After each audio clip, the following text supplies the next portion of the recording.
Hello friends, সবাইকে জানাই দোল পূর্ণিমার প্রীতি ও শুভেচ্ছা। আজকে সকাল সকাল বেরিয়ে পড়েছি, বুঝতেই পারছো কোথায় যাব, দোল উৎসবে। ভেতরটা দেখো কি ভিড়, তবে দারুণ লাগছিল। ভেতরে চলে গেলে তো আর এত সুন্দর ভিউটা দেখা যেত না, তাই আমি আগে উপরে গিয়ে ভিডিওটা করে নিয়েছি। তারপরে আমরা ভেতরে গেছিলাম। দেখো আমরা আজকে দুজনে ইয়েলো কালারের ড্রেস পরেছিলাম।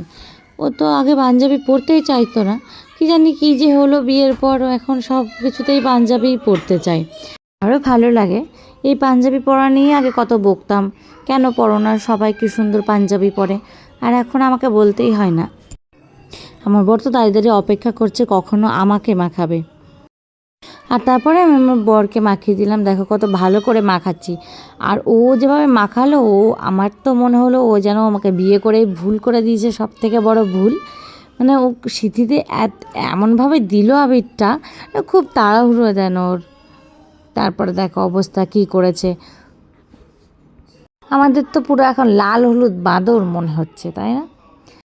আনন্দ তো অনেকটাই হয়েছে, কিন্তু তার সাথে আমার সাথে একটা খুব বাজে ব্যাপার হয়ে গেছে, যেটা হলো আমার ব্যাগটা হারিয়ে গেছে। ব্যাগটা যে কখন হাত থেকে পড়ে গেছে আমি তো বুঝতেই পারিনি। খুব বেশি টাকা ছিল না, আমার সব থেকে পছন্দের চশমাটা ছিল।